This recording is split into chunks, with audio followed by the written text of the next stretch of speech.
Oh, sí, esa es buena. Era Roger, ¿Qué? el que está conectando Fabián, ¿no? Sí, ya se conectó. ¿Sí? Sí.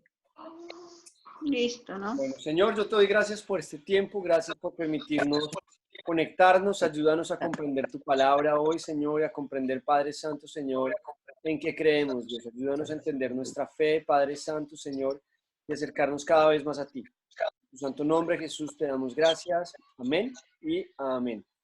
Amén. Muy bien. Entonces, hoy vamos a empezar esta materia, se llama Historia del Cristianismo 1, ¿vale? Es una materia que a mí me gusta mucho porque, pues, en lo personal, la verdad es que la historia es un tema que me apasiona. La historia es un tema que me gusta muchísimo y disfruto mucho estudiándolo.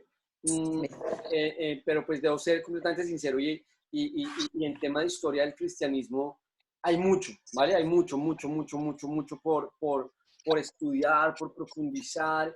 Entonces, vamos a hacer de alguna manera un ejercicio en esta clase, en esta asignatura, vamos a hacer un ejercicio de pasar por los asuntos de alguna manera más relevantes dentro de la historia del cristianismo, ¿vale? Porque habría muchísimo que podríamos ver. En Historia del Cristianismo 2 vamos a ver un poco más el cristianismo contemporáneo, el cristianismo de la actualidad, ¿cierto?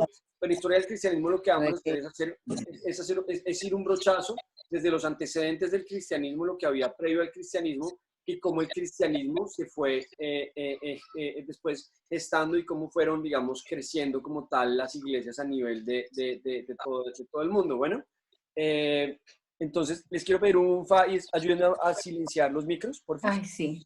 Que me distrae un poquito el ruido. Entonces, a poner en silencio todos los micros y cuando si tienen preguntas, no se preocupen, me interrumpen, ¿vale? Pero mientras estemos sin preguntas, vamos acá. Entonces, la idea es que vamos a hacer este ejercicio. Bueno, vamos a ir por ahí. Por favor, ¿qué es lo que pasa? Que esta es la primera, es como con todas las materias que yo doy esta asignatura. Entonces, si en algún momento ustedes ven que voy muy rápido en la historia, me dicen, téngalo que va muy rápido y nos perdimos. ¿Quién era el hijo de este? ¿Qué pasó con este? Porque lo que quiero tratar de hacer es, vamos a ver una serie. Vamos a ver, esto es como si fuéramos a ver una serie de Netflix, ¿vale? Pero yo se las voy a contar. Esta serie de Netflix es Historia del Cristianismo. Voy a contarles la historia de dónde surgió el cristianismo y cómo se y llegó a ser lo que tenemos hoy en día, ¿vale? Entonces, si ustedes se pierden en algún momento en la historia, me interrumpen, me dicen, me perdí, este era hijo de este, ¿qué pasó con este? ¿Vale? Y lo vamos estudiando. Igual en las lecturas que les envié está el material del cual yo estoy preparando esta clase, ¿vale? O sea, esas lecturas que yo les envié es el material con base en el cual yo he preparado esta clase. Entonces pueden ir estudiándolo también. Hoy vamos a ver lo que corresponde a la primera unidad. Van a ver que al final de cada unidad hay un cuestionario. Entonces yo les sugiero que durante la semana, si les queda tiempo y lo pueden hacer, repasen ese cuestionario, ¿vale? No me lo tienen que mandar, no es calificable, pero que ustedes puedan revisarlo, nos va a ayudar mucho, les va a ayudar mucho en poder ver, hombre, si entendí lo que hablamos o me toca volver a leer tal vez lo que Pablo explicó para poder entenderlo mejor, ¿vale? Van a ver que al final de cada unidad van a encontrar un cuestionario, ¿listo? Les quiero decir de qué página corresponde la sesión de hoy para que puedan verlo también con facilidad. Esperen un segundo, lo abro acá para decirles. Hoy voy a explicarles de la página 1 a la página número 12. No es mucho. Si ustedes lo quieren leer, son 12 páginas que tienen que leer. 12 paginitas para leerse en estos días que les van a ayudar a entender muchas cosas, ¿vale? Entonces, pues como en toda historia, vamos a empezar ¿por dónde? Por el principio, ¿sí o no? Entonces vamos a empezar por cómo empezó esto, cómo llegó el cristianismo, cuál era el contexto que había alrededor del cristianismo a través del cual llegamos a tener lo que tenemos hoy en día. Entonces vamos a ir estudiando, lo primero que vamos a estudiar es los antecedentes del cristianismo. ¿De dónde surgió el cristianismo y qué se tuvo que dar para que llegara el cristianismo en el momento en que llegó? De alguna manera vamos a estudiar cómo yo creo algo profundamente y es que la venida de Jesús fue en el momento perfecto. Dios lo hizo en el momento perfecto. Y vamos a empezar a darnos cuenta cómo Dios encajó muchísimas piezas de un gran rompecabezas para que ese fuera el momento en el cual Jesús o el Mesías tenía que venir. Vamos a darnos cuenta cómo era un ambiente y cómo era un contexto completamente adecuado para que fuera en ese momento justo en el cual viniera Jesucristo, ¿vale? Entonces, vamos a ver los antecedentes primero para entender un poquito el mapa de dónde estamos parados. Esto es lo que vamos a hacer durante esta clase. Durante esta clase de hoy vamos a ver solamente los antecedentes. Durante la sesión de hoy solamente vamos a ver los antecedentes, ¿vale? ¿Qué había antes y qué fue lo que se generó para que pudiéramos llegar a esto, ¿vale? Entonces, lo primero es, debemos entender que el cristianismo tiene un origen de parte desde los judíos, ¿vale? Nosotros tenemos un origen judío. Tenemos un origen judío basado en que pues Jesús era judío y la promesa del Mesías fue una promesa dada al pueblo de Israel. Entonces es esencial entender y comprender la historia de Israel y la historia de los judíos. ¿Por qué digo la historia de Israel y la historia de los judíos? Porque el pueblo judío no compone todo el pueblo de Israel desde la perspectiva del Antiguo Testamento. Recuerden que los judíos eran simplemente una tribu más dentro de las 12 tribus de Israel. ¿Quién era Israel? Israel era Jacob.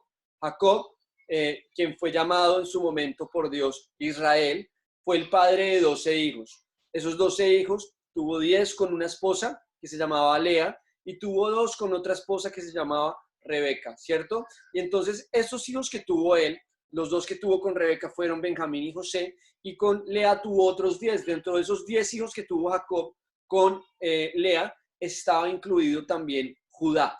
Judá es uno de los hijos de Jacob, de los hermanos de quienes componían las 12 tribus de Judá. Entonces debemos entender que hay un momento en el cual pasa algo, ¿cierto? Porque hoy en día hablamos de los judíos, no hablamos de los israelitas. De repente hablamos de los israelitas ahora que hay Estado de Israel, pero hace 70 años más o menos que todavía no existía el Estado de Israel, o que no se había proclamado el Estado de Israel con base en la resolución de las Naciones Unidas en la cual se dio reconocimiento a ese territorio y se le entregó ese territorio al pueblo judío. No se hablaba de los israelitas, se hablaba de los judíos, ¿cierto? Y nos referimos a ellos como judíos. De hecho, nos referimos a, de alguna manera, su sistema religioso como el judaísmo, más no como el israelismo, ¿cierto? Nos referimos a ellos como los judíos. Entonces, vamos a tratar de entender un poquito qué pasó con las otras tribus y cómo es que llegamos a tener una sola tribu que es la tribu de Judá. ¿Cómo llegamos a esta tribu? Entonces, debemos entender esto y es, vamos a partir para entender la historia del pueblo de Judá, de los judíos y el pueblo de Israel. Es necesario que hablemos de los patriarcas un poquito, ¿vale? ¿Quiénes fueron los patriarcas? Los patriarcas fueron Abraham, Isaac y Jacob, ¿vale? Fueron los 3 patriarcas. ¿Por qué los 3 patriarcas? Porque son los 3 padres del pueblo de Israel. Entonces, Abraham es el padre de la fe. Abraham es el padre de la fe porque es quien encuentra a Dios, es quien llega a Dios y quien llega a la conclusión de decir, hay un solo Dios, no puede haber muchos dioses. Abraham vivía en un contexto politeísta y en medio de ese contexto politeísta, Abraham dice, hay un solo Dios. Y en esa conclusión a la cual él llega, encuentra gracia ante los ojos de Dios, Dios se revela a él, Dios le da una promesa de que va a tener hijos, Abraham ya está en una edad avanzada y entonces en ese momento él cree que el tema es con la criada y entonces Sarai, su esposa, le dice, bueno, pues ve, reúnase vaya y júntese con la criada, y con la criada entonces tiene un hijo que se llama Ismael. Y entonces este hijo que se llama Ismael, después viene Dios y le dice, no es con la criada, es con tu esposa Sarai, y tu esposa Sarai ya no se llamará más Sarai, sino que se llamará Sara, porque tú también, tú no te llamarás más Abraham, sino que te llamarás Abraham, porque serás padre de muchas naciones. Y entonces ahí viene, a partir de ese momento, Abraham está con su esposa Sara, y en ese momento en que está con su esposa Sara, tiene a un hijo que se llama Isaac. Después Abraham decide enviar a Ismael por otro lado. Ismael se va, Dios dice que va a hacer de Ismael un pueblo grande, pero dice que él será el Dios y que su pacto lo establecerá por medio de Isaac. Entonces, ahí viene Isaac, ¿cierto? Entonces resulta que Isaac es hijo de Abraham, después de que Isaac es hijo de Abraham, Isaac tiene 2 hijos, ¿vale? Tenemos los hijos de Isaac que son Jacob y Esaú, ¿vale? Entonces, dentro de Jacob y Esaú vamos a encontrar también que hay discusiones entre Jacob y Esaú porque Jacob le roba la primogenitura a Esaú, ¿cierto? Todos conocemos esa historia y ya la hemos estudiado, la hemos comentado. Jacob le negocia a Esaú. Cuando decimos que le roba, realmente no es que se la roba, es que se la negocia y el otro le acepta y va a él entonces y termina obteniendo la bendición de parte de su padre Isaac. Entonces, ¿qué es lo que significa eso? Que si Isaac hubiera bendecido a Esaú, entonces el pueblo de Dios habría sido la descendencia de Esaú. Pero como a quien bendice Isaac es a Jacob, entonces ahora el pueblo de Dios será la descendencia de Jacob. ¿Por qué? Porque él es quien hereda. ¿Quién heredó a Abraham? Isaac. ¿Quién heredó a Isaac?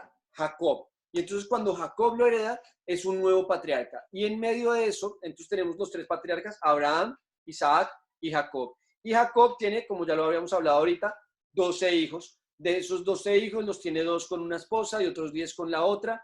Y en medio de esto, pues José se va, ya sabemos, conocemos la historia en la cual los hermanos de José venden a José, José se va como esclavo a Egipto y estando como esclavo en Egipto pasa por la cárcel injustamente por culpa de la esposa de Potifar. Después de esto es liberado gracias a que le interpreta un sueño al faraón. Después de que le interpreta un sueño al faraón, es puesto como administrador dentro de Egipto y llega a tener una posición muy importante en todo Egipto. Después llegan sus hermanos. Cuando llegan sus hermanos vienen buscando provisión por culpa de la hambruna que estaba sucediendo en la región en ese tiempo. Y en ese momento cuando llegan, entonces se dan cuenta que José, que les está dando la mano es su hermano, que es José, y terminan abrazándose, reconciliándose. Y después de esto viene entonces, vamos a pasar ahí 200 años más o menos, en los cuales el pueblo de Israel se queda en Egipto, en los cuales entran por medio de José por la puerta grande, pero con el paso del tiempo se terminan convirtiendo en esclavos de los egipcios. Y se hacen un pueblo tan numeroso que más 200 años después los egipcios dicen, esto no puede ser, hay muchos israelitas acá y nos da miedo que algún día se rebelen contra nosotros y nos ganen y nos destruyan. Entonces lo que decide el faraón en ese momento es, todo varón que nazca de los egipcios tiene que morir en el acto, y le da la instrucción a las parteras. Y las parteras entonces están con la obligación de matar a cualquier hijo judío que naciera. Pero resulta que las parteras se sienten mal y empiezan a esconder a los niños. Entonces el faraón decide y dice, no, todo niño que nazca, todo bebé que nazca de parte de los judíos tiene que ser arrojado al río.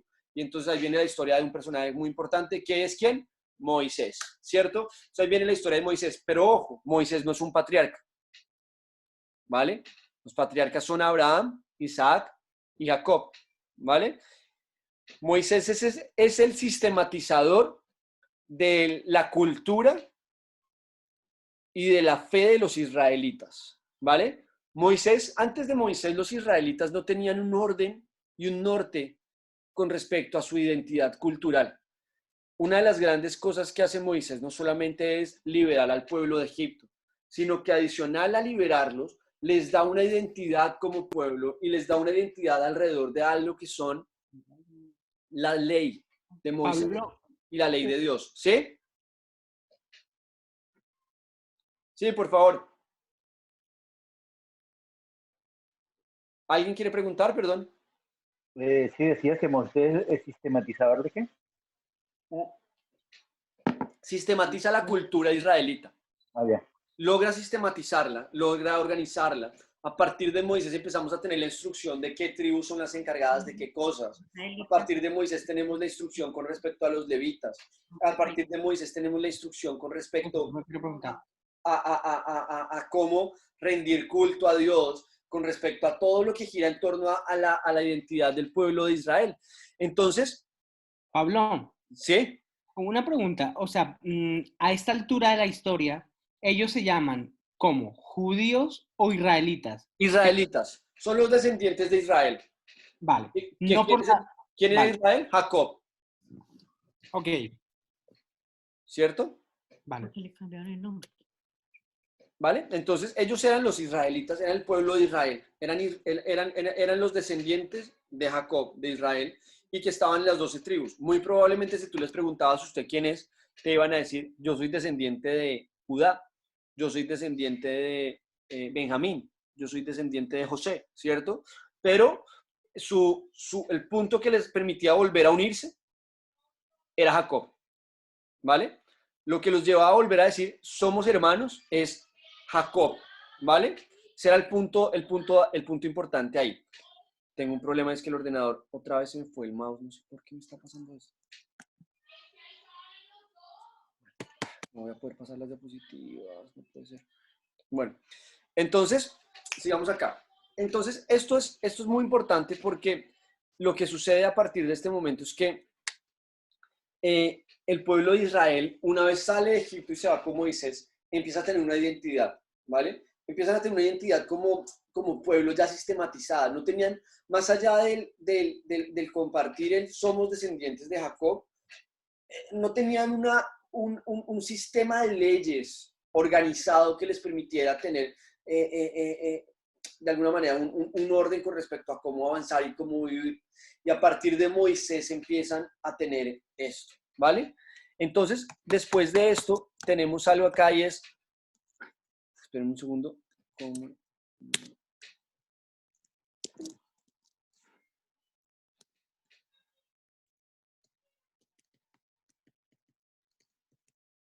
espérenme que voy a intentar recuperar el PowerPoint. Listo. Creo que ya lo vamos a recuperar y mientras les sigo contando. Entonces, esto, a partir de este momento, entonces el pueblo de Israel empieza a tener una identidad de alguna manera basado en las leyes, basado en unas normas que les permitían convivir y saber, entender que hay algo que es muy importante en la filosofía y en las ciencias políticas. No sé si se acuerdan de John Locke, no sé si se acuerdan de Hobbes, por ejemplo, también. Y vamos a ver algo que es importante y es el contrato social. El contrato social es que llegue a ver por qué nosotros nos hacemos un pueblo, por qué los españoles son españoles, por qué los colombianos son colombianos, ¿vale? Si yo me quiero hacer español, ¿qué tengo que hacer para hacerme español? Pues hay una ley, ¿cierto? Que es la que nos hace ser o pertenecer a un pueblo o pertenecer a un lugar. Por eso es tan importante de alguna manera ese contrato social, y el fundador de ese contrato social dentro del pueblo de Israel es Moisés, quien de alguna manera redacta o establece esa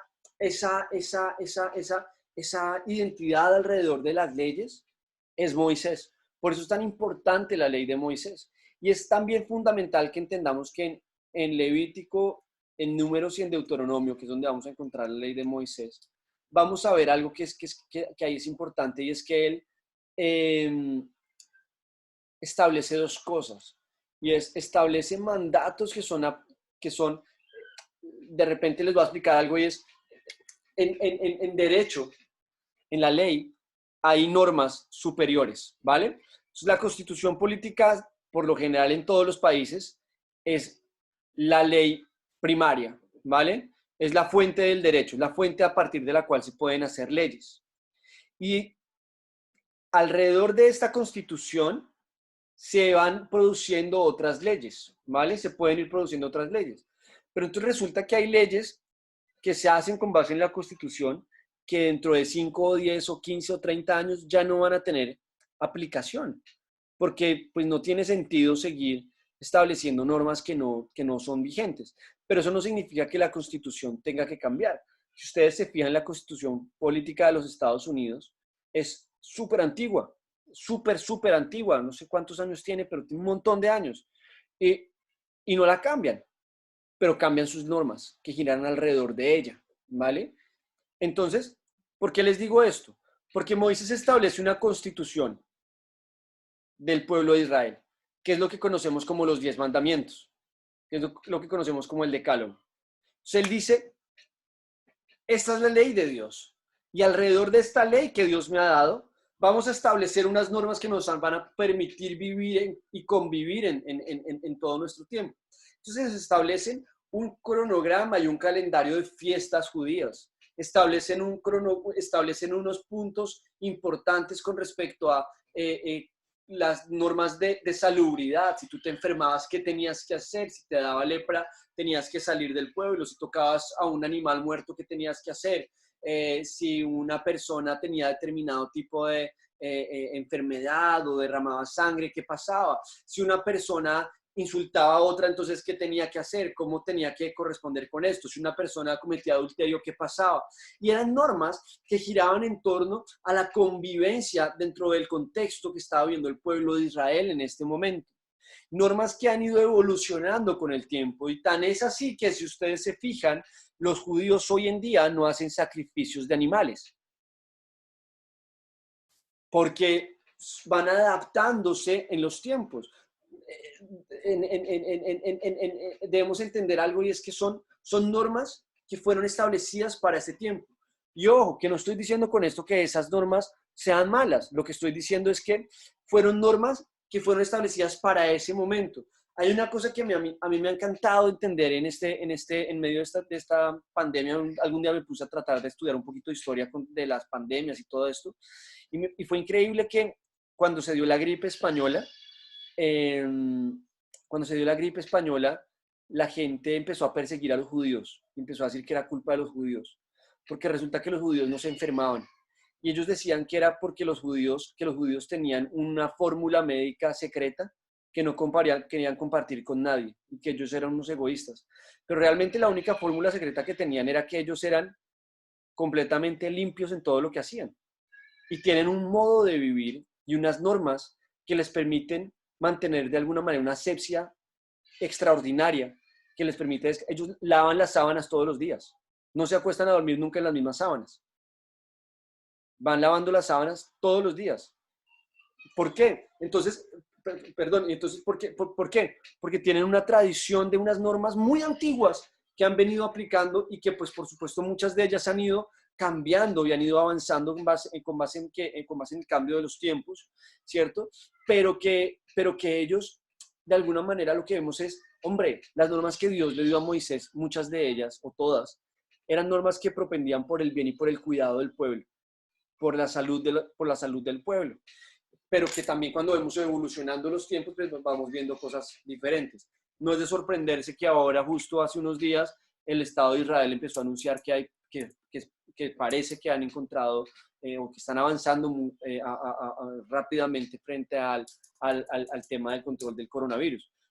Y yo creo que es un tema que el pueblo de Israel tiene en su ADN, un tema de decir, tenemos que tratar de tener un estado saludable, de tener un cuerpo saludable, y entienden el valor de cuidar de alguna manera la limpieza de todo lo que ellos viven, y viene de toda esta tradición que traen de cientos y miles de años atrás dentro de las prácticas que han venido teniendo. Entonces, volviendo acá a nuestra historia del cristianismo, de los antecedentes, perdónenme, ya les vuelvo a compartir pantalla.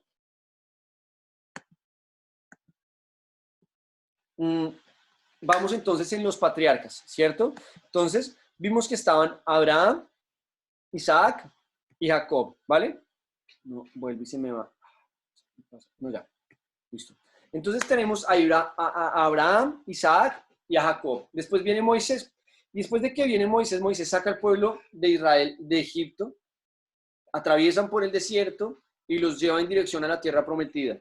Cuando llegan a la tierra prometida, no está él, sino que aparece otro personaje, que es Josué. Entonces, Josué es quien queda a cargo del pueblo de Israel en ese momento para conquistar la tierra prometida. Empiezan a avanzar, logran conquistar la tierra prometida, logran derrotar a todos sus enemigos, se expanden por todo el territorio, reparten el territorio entre las distintas tribus, y fíjense cómo ellos tienen un sistema de tribus en el sentido de somos un solo pueblo, ¿cierto? Somos un solo, todos provenimos de Jacob, pero vamos a mantener nuestras tribus, ¿vale? Vamos a mantener cada uno su tribu, y de esta manera se reparten los territorios con base en esto. Se reparten esto, y después de Josué, entonces vamos a tener un periodo que es el periodo que conocemos como el periodo de los jueces. En ese periodo que conocemos como el periodo de los jueces, es un periodo en el cual no hay como tal un rey o una o una autoridad definida central en medio de todo, sino que cada uno iba funcionando, cada tribu iba funcionando dentro de los roles que se habían definido a partir de Moisés y de Josué. Iban funcionando y encontramos a los jueces. ¿Y los jueces quiénes fueron? Fueron personajes que en algún momento adquieren una relevancia, que los llevó a destacarse por encima de los demás y que los llevó a dirigir o a liderar el pueblo en momentos puntuales. Entonces tenemos a Débora, tenemos a Sansón, tenemos a Gedeón, tenemos varios jueces ahí, ¿vale? Y lo que estudiamos en el libro de los jueces. Después de los jueces, entonces el pueblo de Israel dice, queremos un rey, necesitamos tener un rey, queremos un rey. Entonces, en ese momento, ¿por qué quieren un rey? Porque los vecinos también tenían rey. Entonces, ellos dicen, no, necesitamos un rey, queremos tener un rey igual que nuestros vecinos. Entonces, Dios les dice, bueno, si quieren un rey, escojan un rey, y terminan escogiendo salud. Terminan escogiendo a Saúl.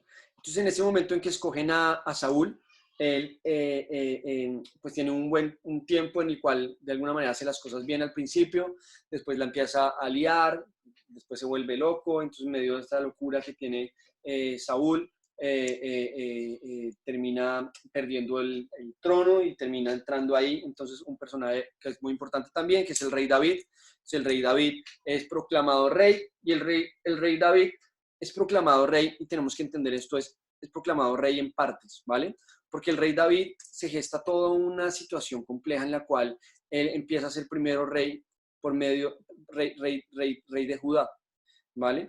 ¿Por qué? Pues porque él era también descendiente de Judá. Entonces él dice, empieza a generarse un conflicto en medio de esto, en el cual empiezan a generarse dificultades entre quién quieren que sea un rey, quién va a tener el control de lo que va a pasar, y al final termina siendo David rey de Judá y después logra ser rey de todo Israel.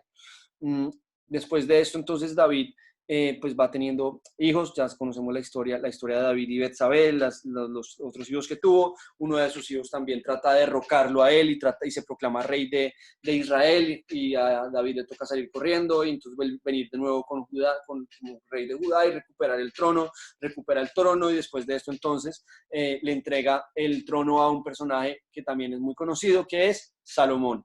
Entonces le entrega el trono a Salomón. Después de Salomón, entonces vemos que viene el momento en Salomón, entre David y Salomón, de alguna manera vienen los momentos como reino de Israel más importantes, y en los cuales se logran cosas increíbles. El rey David, una de las cosas más importantes que hizo por el pueblo de Israel, por encima, adicional a todas las victorias que hizo, fue el haber llevado al pueblo de Israel a la era del hierro, a la era del bronce, de los metales, al lograr empezar a desarrollar armas de metales, herramientas de arado también con metales, porque esto pues les empezó a poder enfrentar enemigos, poder enfrentarse a distintas naciones, a distintos pueblos, y de alguna manera lo que él hace es modernizar al Estado, o más que el Estado, y todavía no es un Estado, el reino de Israel.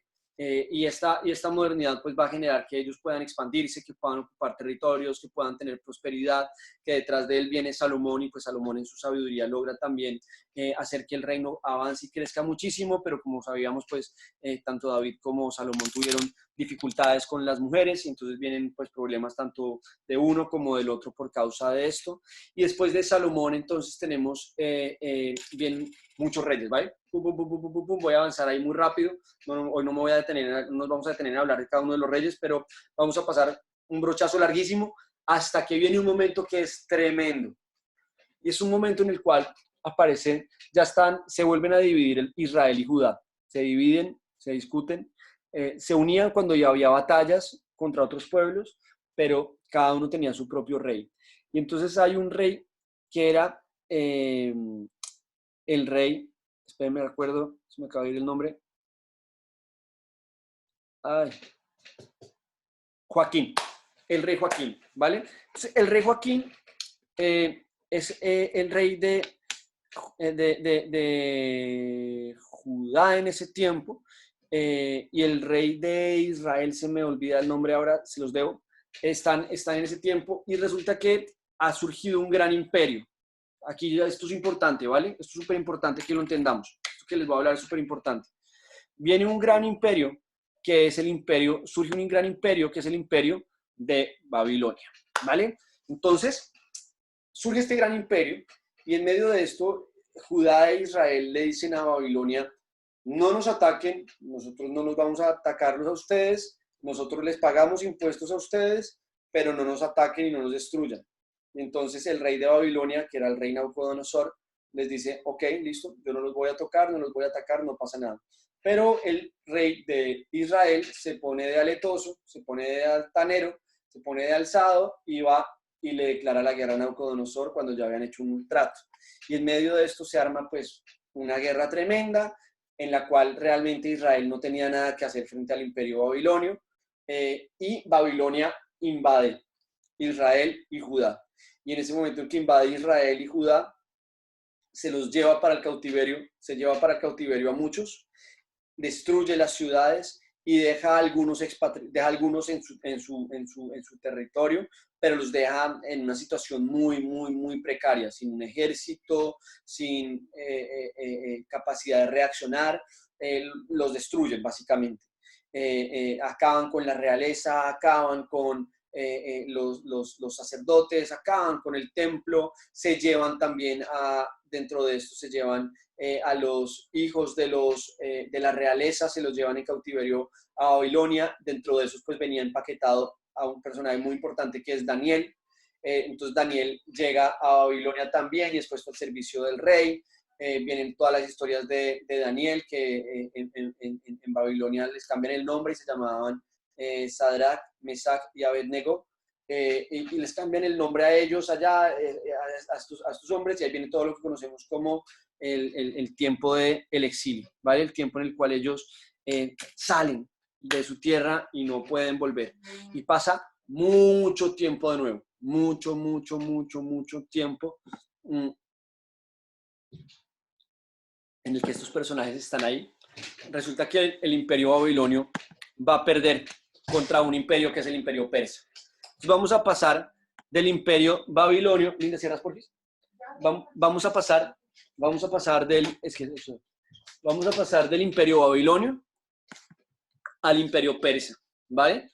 Entonces, los persas derrotan a los babilonios y los israelitas y los judíos y el pueblo de Judá que estaba ahí no tuvo nada que hacer, ¿vale?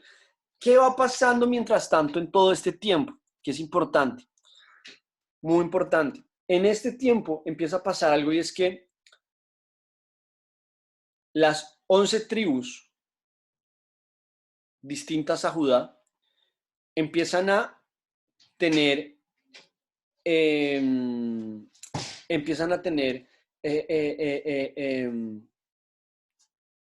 familia, empiezan a relacionarse y a emparentarse con personas de otros pueblos, con personas con descendientes de los persas, de los babilonios, y esto es lo que empieza a generar que todas las otras tribus se empiecen a disipar en el tiempo, que en el paso del tiempo esas tribus empiecen a desaparecer. Y la única tribu que se mantiene de alguna manera unida en sus familias es la tribu de Judá. Son quienes se mantienen celosos a no juntarse con otros pueblos, o a no permitir que sus hijas o sus hijos se casaran con personas de otros pueblos. Son ellos quienes se mantienen así. Y en todo este tiempo del cautiverio, que es mucho tiempo, empieza a perderse la identidad de todas las otras tribus. Empezamos a ver desaparecer todas las otras tribus. Como les decía, entonces tenemos que a los babilonios los derrotan los persas, ¿vale? Y a los persas, acuérdense que los persas, en medio de los persas, es donde aparece otro personaje muy importante que es Nehemías, ¿vale? Entonces Nehemías contaba con el favor de el emperador en ese tiempo, y logra que le permitan ir a empezar a reconstruir las murallas y empezar a reconstruir las ciudades. Y empiezan a ver israelitas, personas del pueblo de Judá, que empiezan a salir del cautiverio en el cual estaban y empiezan a volver a su tierra. Y ahí empieza a tener un regreso a Israel. empiezan a tener un regreso a su tierra en medio de esto, ¿vale? Vamos a avanzar y vamos a llegar a un libro que es el último libro del Antiguo Testamento, ¿vale? Que es Malaquías. Entonces vamos a llegar a Malaquías. Malaquías es el último profeta del Antiguo Testamento. Y este personaje que es Malaquías, que es el último profeta, va a decir que viene un Mesías, nos va a hablar de un Mesías, nos va a hablar de que va a venir un Mesías que va a ayudar a que el pueblo vuelva a tener libertad, que se pueda volver a levantar. Y viene lo que conocemos como los 400 años de silencio, ¿vale? Son 400 años que pasan entre Malaquías, el último profeta que habla, y la llegada de Jesucristo. Son 400 años, de alguna manera, entre este profeta y el anuncio a María de Jesús por parte del ángel Gabriel. 400 años de silencio. 400 años en los cuales no tenemos textos inspirados por Dios, en los cuales no encontramos a Dios hablando en este tiempo. Entonces, el primer antecedente que teníamos era los patriarcas, el origen de los judíos, ¿vale? Ese es el primer antecedente que hemos estudiado. El origen de dónde vienen los judíos, y ya hemos entendido de dónde vienen, ¿vale? Hemos entendido los patriarcas, entendimos qué pasó con las otras tribus, y entendemos que ahora están estos tíos en Israel, ¿vale? ¿Cómo volvieron a Israel? De esta manera que les conté, Nehemías, y empieza a pasar esto, empiezan a volver y a poder salir de allá. Hay 400 años, ¿vale? 400 años. Pónganse a pensar lo siguiente. Colombia, el país de origen de la mayoría de los que estamos acá, tiene solamente 200 años de historia como país independiente, de independencia. Tenemos 200 años de independencia. Imagínense, 400 años de silencio. Es mucho tiempo en el cual pasan muchas cosas.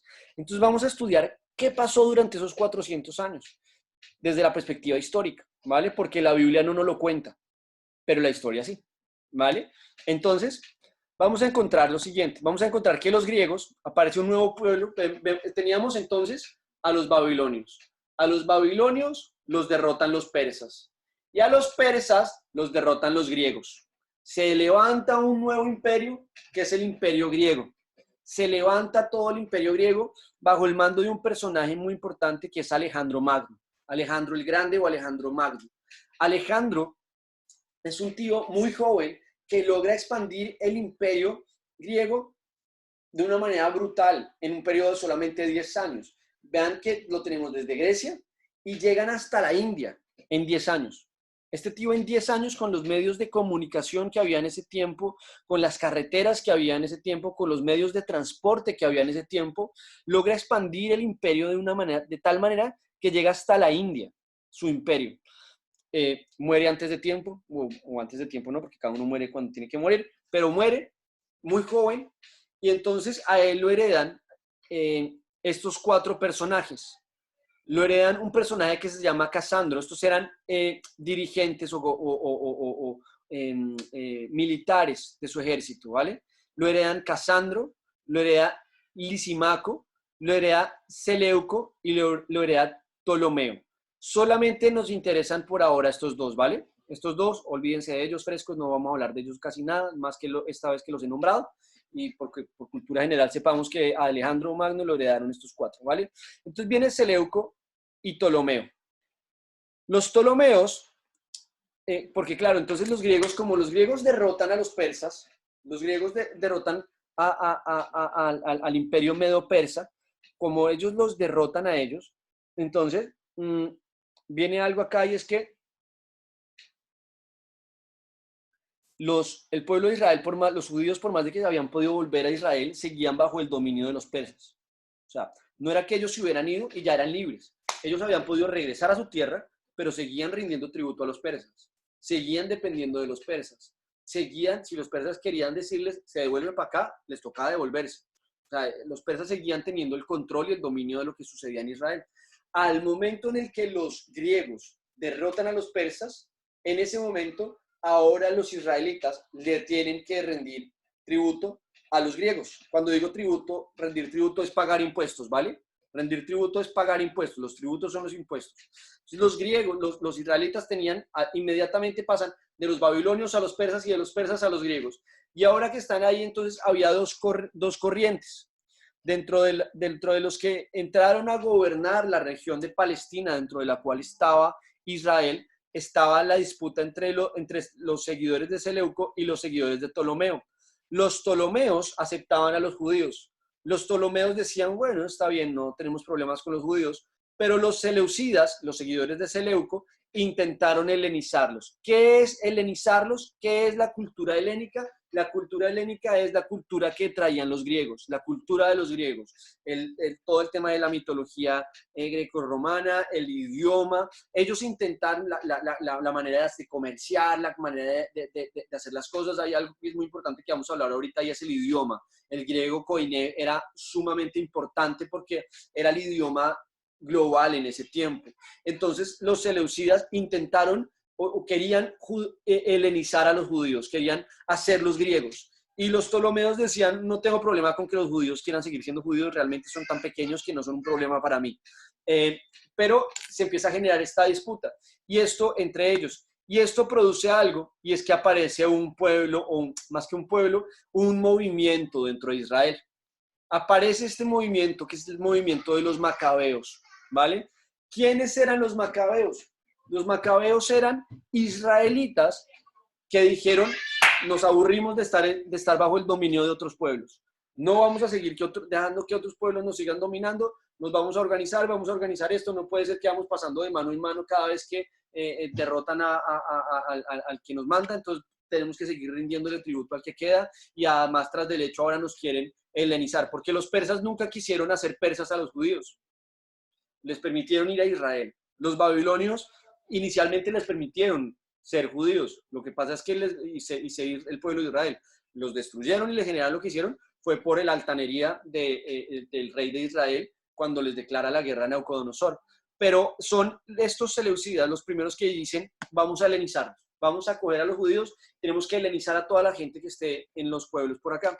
Los griegos tenían una particularidad, y era que la manera de ver las cosas por parte de Alejandro Magno era, no vamos a permitir que nuestra cultura se pierda.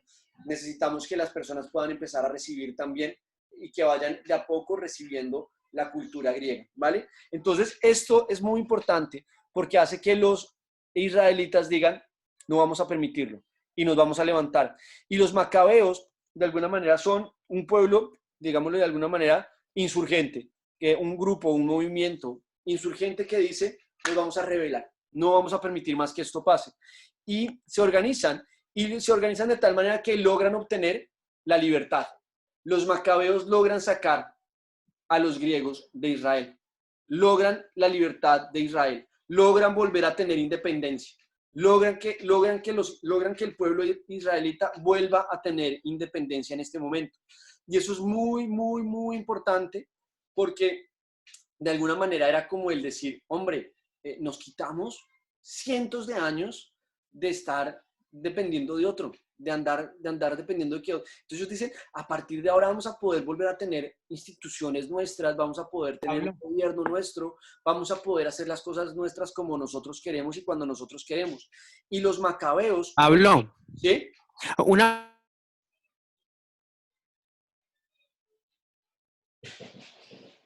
Se me fue tu voz. Uy, ¿eras tú, Roger? Manifiesta. Ahora. Hola. El espacio geográfico en donde estaban. Israel.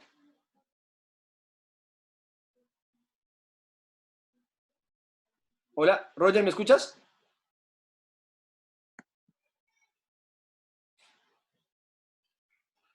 Este micrófono no sirve, ¿eh? Ahora sirve. Ahora sí sirve. Que el espacio geográfico en donde estaban. Sí.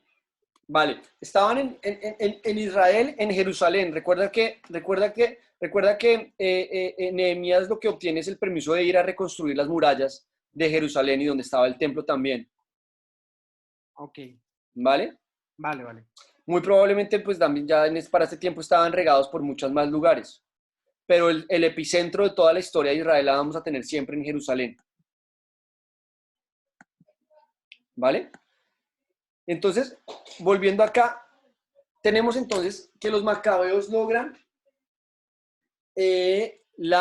perdón, me adelanté acá. Los macabeos logran la libertad del pueblo de Israel. Los macabeos lo logran. Y acuérdense que dentro de las 12 tribus había una tribu que tenía la autoridad para ejercer el sacerdocio, que eran los descendientes de Aarón y los levitas, ¿vale? Entonces eran ellos quienes tenían la autoridad para ejercer como tal el sacerdocio dentro del pueblo de Israel. Entonces acá dicen, ¿y ahora quién lo ejerce? ¿Sí? ¿Pregunta alguien tiene? Aarón. Hola, hola.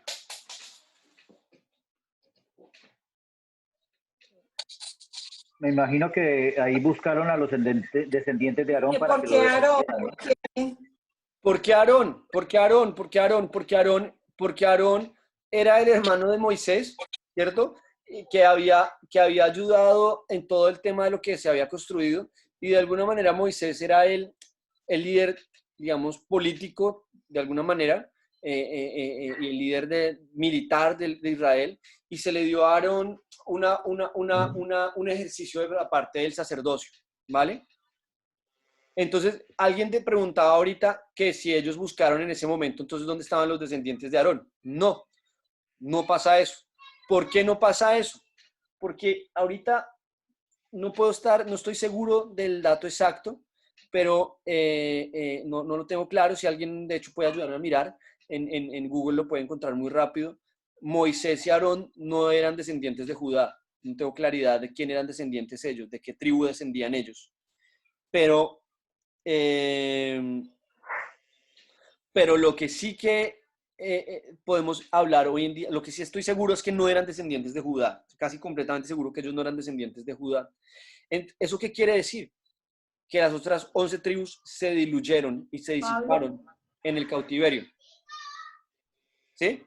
Pablo, aquí dice que Aarón era el primer hijo de Amram y Jocabed, y que hermano mayor de Moisés. Sí, pero más para arriba tiene que llegar uno a qué tribu pertenecía. Si pones a qué tribu pertenecía Moisés, te lo dicen. Vale. ¿Vale?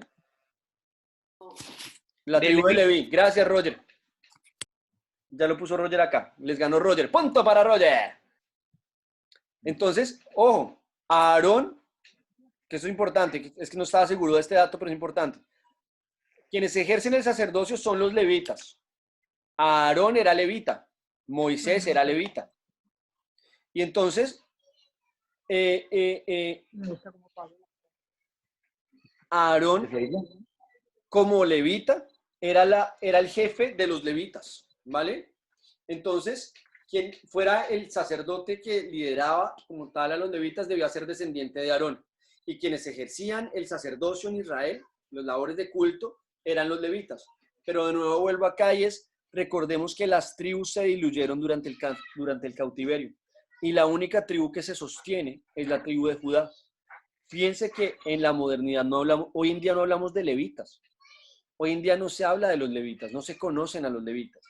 ¿Y por qué pasa esto? Porque se diluyeron las otras 12 tribus, las otras 11 tribus, perdón, y queda solamente la tribu de Judá. Entonces, acá sucede algo y es que ellos dicen, hombre, recuperamos el control de Israel, recuperamos nuestra... Esperen que viene a decirme que esta mañana,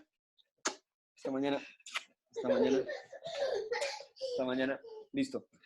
Recuerden que recuperan estos hombres la independencia, la libertad de Israel, pero dicen, ¿y ahora a quién ponemos a liderar esto? ¿Quiénes, adivinen a quiénes van a poner a liderar? Pues a los macabeos. No todos los israelitas eran macabeos. De alguna manera es como, lo voy a poner de alguna manera, y es los macabeos, porque de alguna manera que lo entendamos, los macabeos eran como una guerrilla que se decidió organizar para buscar la libertad de Israel, y lo logran. Entonces, a partir de ahí dicen, pues que los macabeos ejerzan el sacerdocio. El pueblo reconoce a los macabeos como líderes. y le dice a los macabeos, porque acuérdense que el sacerdote no solamente era el sacerdote que ejercía una función de culto, el sacerdote era juez, el sacerdote era legislador, el sacerdote era quien ejecutaba la ley también, ejercía el poder ejecutivo, el legislativo y el judicial. Entonces, porque no había un rey. Entonces ellos dicen, ¿quién va a ejercer ahora el sacerdocio? No, pues quienes nos consiguieron la libertad, que lo hagan los macabeos. Entonces los macabeos obtienen el derecho del sacerdocio en ese momento. Pero este momento no les dura mucho. Este tiempo les dura muy poco, porque se empiezan a generar problemas de lo que siempre pasa en los seres humanos. ¿Quién va a liderar? O sea, ¿quién va a mandar acá? Entonces, quien lideró todo esto fue un sacerdote que se llamaba Matatías. Matatías fue quien lideró a los macabeos, fue quien lo lideró, y cuando mueren, lo heredan o lo suceden dentro de su liderazgo Judá, Jonatán y Simeón. Ojo que este Judá, Jonatán y Simeón no aparecen en la Biblia, hacen parte de la historia de Israel, pero no es el Judá de la Biblia, no es Jonatán de la Biblia y tampoco es el Simeón de la Biblia, ¿vale? Estamos hablando de historia de Israel, ¿vale? Entonces no nos vayamos a confundir con los personajes que encontramos en la Biblia. Lo que pasa es que pues, estos nombres eran comunes dentro del pueblo de Israel, así como es común en nuestros tiempos llamarse Pablo, como en nuestra iglesia llamarse Paola. Si nosotros escribíamos en nuestra Biblia, o una historia, un libro sobre la historia de Casarroca Barcelona, la gente se pegaría una liada tratando de entender qué Paola fue la que hizo qué, porque pues hay un montón de Paolas. Entonces, lo mismo sucedía acá, ¿vale? Entonces, no se vayan a liar con estos nombres. Lo que es importante es entender que los macabeos eran liderados por Matatías, y quienes suceden a Matatías son un tío que se llamaba Judá, otro que se llamaba Jonatán y otro que se llamaba Simeón. Simeón empezó a ceder y a permitir elementos griegos dentro de la cultura. Entonces, fíjense cómo lo absurdo es que lo que alimenta el movimiento macabeo es el deseo de no permitir que se helenizara al pueblo de Israel, que se helenizara a los judíos. Pero una vez consiguen su libertad, dicen, bueno, pues nos toca negociar y comerciar con los griegos porque ¿qué más hacemos? Porque no nos podemos cerrar al mundo entero. Necesitamos producir y vender y necesitamos comprar cosas que nosotros no podemos producir. Entonces este personaje Simeón empieza a decir, yo creo que tenemos que aprender a hablar griego, yo creo que tenemos que empezar a vender nuestras cosas a los griegos y negociar con ellos porque ellos lideraban y gobernaban todo esto. Entonces esto genera de nuevo una división muy profunda entre ellos. Y entonces por esta disputa que se empieza a generar acá, por ver quién es el que va a liderar a Israel en ese tiempo, pues no se dan cuenta que sucede algo, y es que, perdónenme, antes de pasar allá los macabeos dan un nuevo impulso a la esperanza mesiánica. Los macabeos, una vez logran la libertad de Israel, empiezan a decir, va a venir el Mesías, o sea, ya estamos avanzando, ya podemos confiar en que va a venir. Y vamos a ver que para el pueblo de Israel, o para los judíos, ya en este punto hablemos de los judíos, para los judíos, el Mesías, para algunos el Mesías sería un rey, para otros el Mesías sería un guerrero, para otros el Mesías sería un ángel, para otros el Mesías sería un profeta, para otros el Mesías sería un sacerdote. Y tenían unas ideas muy complejas frente a saber quién era realmente el Mesías que iba a venir. Entonces todos, ¿cómo era que iba a venir el Mesías o quién iba a ser el Mesías? Entonces en medio de esto, estos elementos se genera una esperanza frente a la venida del Mesías, pero empieza a haber elementos que empiezan a generar división de nuevo entre ellos. Y esto los lleva a no caer en cuenta que sucede algo, y es que se ha levantado un nuevo imperio en el mundo, y un imperio que va a durar mucho tiempo, es el Imperio Romano. Y de nuevo, aunque ellos no querían ser dominados por el imperio que derrotara a los griegos y se rebelan contra los griegos para no volver a quedar bajo el mando de los que derrotaran a los griegos, pues desafortunadamente por andar peleando y andar discutiendo y no organizarse, aparece el Imperio Romano. Y el Imperio Romano acaba con el Imperio griego, y después de que acaba con el Imperio griego, pues sigue conquistando todo lo que hay a su alrededor.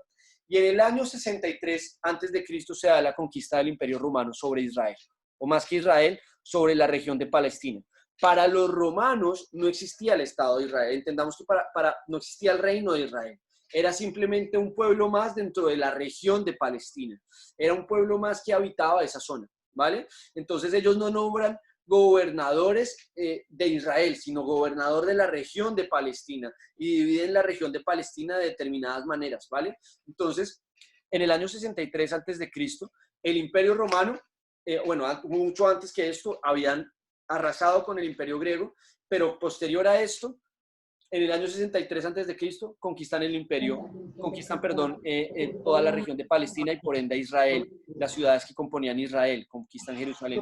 Logran conquistar Jerusalén de una manera muy fácil, y es que los israelitas pues dicen, no, definitivamente.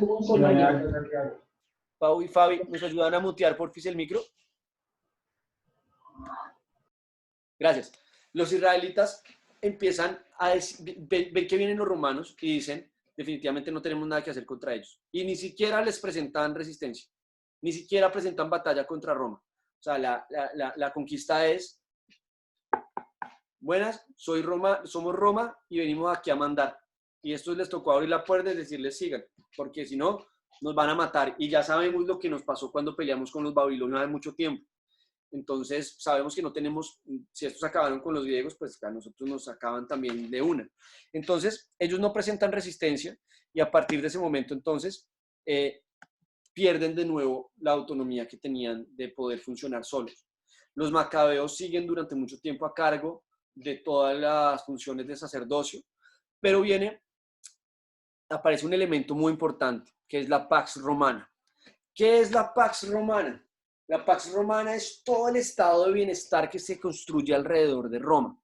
Todo el sistema que se construye a través de caminos, a través del idioma, ¿cierto? Los romanos se siguieron apoyando durante mucho tiempo en el griego koiné, empiezan a decir, bueno, vamos a permitir que la gente negocie, comercie. Resulta que tú podías, si tú tenías la nacionalidad romana, podías moverte por cualquier ciudad o por cualquier pueblo que estuviera bajo el dominio de los romanos y tener protección y tener derechos, poder negociar, poder saber que ibas a llegar y ibas a encontrar a alguien que hablara tu idioma y que te entendiera. Esto genera una apertura del mundo brutal y es de alguna manera no sé si un primer momento, pero es el primer gran momento de globalización que se da. Esto es muy importante porque este primer gran momento de conexión, de conectividad entre los pueblos, entre las ciudades, no solamente desde la infraestructura, sino también del idioma, empieza a generar un ambiente que va a ser muy importante para el cristianismo, porque va a generar que el cristianismo se pueda expandir de una manera muy rápida por todo el Imperio Romano, gracias a la Pax Romana, gracias a la capacidad de comunicación tanto de lo que se hablaba como de transporte, como los medios de transporte y la seguridad que también había dentro de lo que se componía dentro del Imperio Romano. Recordemos que los romanos, pues de alguna manera esto lo vamos a ver un poquito ahorita más adelante, los romanos no entraban a generar una destrucción de la cultura de los pueblos que ellos conquistaban. Ellos les decían, sigan con su cultura, mientras ustedes me tributen a mí, no tengo ningún problema, mientras me paguen impuestos, no tengo ningún problema en que ustedes sigan. Y de hecho tenemos un panteón, y un panteón tan grande que el panteón era la casa de los dioses. Y entonces tenemos un panteón tan grande que era como el de los griegos, pero el nuestro es más grande porque en el nuestro metemos al dios que usted tenga. Si ustedes creen en su dios, pues venga, fresco, haga una estatua melada y yo la pongo allá en el panteón y dejamos que entre también a ser parte de los dioses de nuestro imperio, porque acá todos podemos estar felices y podemos descansar y confiar todos, ¿vale? Y podemos compartir todos y debemos tener seguridad todos y podemos todos hacer parte de esto. Entonces empiezan a generar todo un sistema además de nacionalidades también dentro de las cuales se generan jerarquías. Y entonces ser romano era un derecho brutal, o sea, ser romano, tener la nacionalidad romana, tener la nacionalidad romana te hacía estar por encima de cualquier otro pueblo y tú podías llegar y podías decirle al rey o al gobernante de cualquier otro pueblo, usted me sirve a mí y yo duermo en su cama si yo quiero porque yo soy romano y si no me hace caso, pues Roma manda aquí el ejército y los pone a ustedes patas arriba, porque era una capacidad y un poderío militar tremendo y una capacidad muy, muy, muy fuerte. Entonces, esto es súper importante, ¿vale? Ahora entonces vamos a ver qué pasa una vez pasa esto. Una vez los romanos empiezan a gobernar de nuevo. Y ojo que aquí ya nos estamos acercando a la llegada de Cristo, ¿vale? Estamos en el año 63 antes de Cristo. Entonces, en este momento empezamos a ver que vienen a aparecer unas sectas dentro del judaísmo. ¿Qué son sectas? Cuando uno habla de sectas, uno cree que está hablando de satanismo y de cosas. Sectas, acuérdense que sectas son, la palabra secta viene de sector, desde que se generan sectores que piensan de una manera diferente a otros sectores, ¿vale? Que piensan de una manera distinta a otros, ¿ok? Entonces, cuando hablamos de sectas, no estamos hablando de sectas que se apartaran del judaísmo, sino que el judaísmo se empezó a generar, a dividir en distintas maneras de ver el judaísmo y de ver la vida. Y estas sectas van a ser, o estos movimientos, estas divisiones dentro del judaísmo, van a ser muy importantes dentro de lo que vamos a ver en la Biblia con respecto a distintos pueblos o movimientos frente a los cuales Jesús se enfrenta en su ministerio. Entonces vamos a ver a los fariseos, a los saduceos, a los celotes, a los esenios y a los herodianos. Básicamente estas son las 5 grandes sectores que componían el judaísmo en este tiempo de Roma, ¿vale? En este momento ya estamos a 60 años del nacimiento de Cristo. Esto era lo que teníamos, esto es lo que encontramos, ¿vale? Entonces, vamos a explicarlos cada uno de ellos de una manera muy concreta y creo que nos va a ayudar muchísimo también para nuestros estudios bíblicos a entender a quién le discutía Jesús en cada momento, ¿vale? Empecemos por los fariseos. Los fariseos, la palabra fariseo viene del vocablo perusim, que significa separación. Es decir, ellos, los fariseos desde el principio dicen, nos vamos a separar del resto de los judíos, porque ellos no cumplen con la ley como nosotros creemos que se debe cumplir. Ellos decían, no nos vamos a dejar helenizar y mucho menos nos vamos a dejar romanizar. Nosotros no nos vamos a dejar romanizar y la manera de hacerlo es apegándonos a la ley. Vamos a agarrar la ley de Moisés y la ley de Moisés fue la que nos permitió mantenernos unidos durante el imperio babilonio, durante el imperio persa, durante el imperio griego y es la ley la que nos va a permitir mantenernos unidos durante el imperio romano. Ojo, aquí hago un flashback rápido y es, miren el valor del aporte de Moisés a través de la ley. El aporte del valor de la ley de Moisés es fundamental porque es a través de la ley que ellos pueden sobrevivir, gracias a que tienen ese contrato social que llamamos ley de Moisés, es que ellos pueden sobrevivir al tiempo de Babilonia, al tiempo de Persia, al tiempo de Grecia y al tiempo de Roma. Entonces, ahora en el tiempo de Roma, los fariseos dicen, hay que cumplir la ley a rajatabla. Y sobreviven, son la secta que sobrevive, o el grupo que sobrevive más tiempo. Sobreviven hasta el año 70 después de Cristo. Ellos son los que más tiempo sobreviven y llegan hasta el año 70 después de Cristo, cuando los romanos destruyen el templo, el último templo que se llegó a tener de Israel acá, ¿vale? Entonces, sobreviven hasta allá, hasta el año 70 después de Cristo, se ceñían al cumplimiento de la ley y son quienes originan el sistema rabínico que funciona hoy en día. Entonces, acuérdense que hoy en día los rabinos no son descendientes de Leví, porque el pueblo de Leví, porque la tribu de Leví se disipó durante el cautiverio. Los rabinos son judíos que tienen un origen realmente desde acá. Esto sentó las bases para el sistema rabínico que conocemos hoy en día y que existe hoy en día, que se basa en el cumplimiento de la ley en todo tiempo. Es decir, en todo tiempo, no importa el tiempo, cuánto tiempo pase o qué pase, hay que cumplir la ley en todo momento.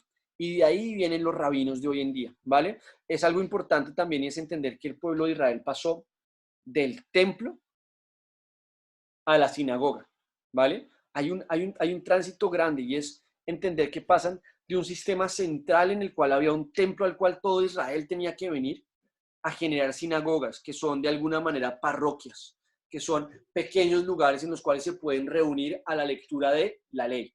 ¿Qué hacen cuando se reúnen los judíos en la sinagoga? Leer la ley, estudiar la ley, recordar la ley, instruir a sus hijos en la ley y enseñarles la ley. Por eso les digo y por eso insisto, el aporte de los fariseos dentro del judaísmo es muy importante porque ellos originan el sistema rabínico que funciona hoy en día dentro del judaísmo, ¿vale? Segundo sector, los saduceos. Los saduceos son provenientes del sumo sacerdote Sadoc. Fue uno de los últimos también sumos sacerdotes que hubo. Y ellos, ¿por qué? Porque ahorita más adelante vamos a hablar del Sanedrín. Pero este personaje, Sadoc era particular y era importante. ¿Por qué? Porque él centró sus enseñanzas en el Pentateuco y en decir, el Pentateuco es lo único que es inspirado por Dios. Lo único que es inspirado por Dios es el Pentateuco dentro de todo lo que nosotros conocemos como el Antiguo Testamento, ¿vale? Acuérdense cuando veíamos en teología básica, hablábamos de los distintos textos sagrados de los judíos. Para los saduceos, solamente el Pentateuco, la Torá, Génesis, Éxodo, Levítico, Números y Deuteronomio, eran inspirados por Dios. Los demás libros no, por lo tanto no les daban valor y no los estudiaban y no los mantenían como parte de su tradición religiosa. Eran sacerdotes y por eso creían que todo debía girar alrededor del templo y de las leyes rituales. Perdón, se me fue aquí una L. Entonces ellos, el no tener templo les generaba un problema muy grave y es que se empiezan a perder dentro de los saduceos empiezan a perder relevancia en la medida en que desaparece el templo. Porque entonces ya al no tener templo no se pueden cumplir las leyes rituales.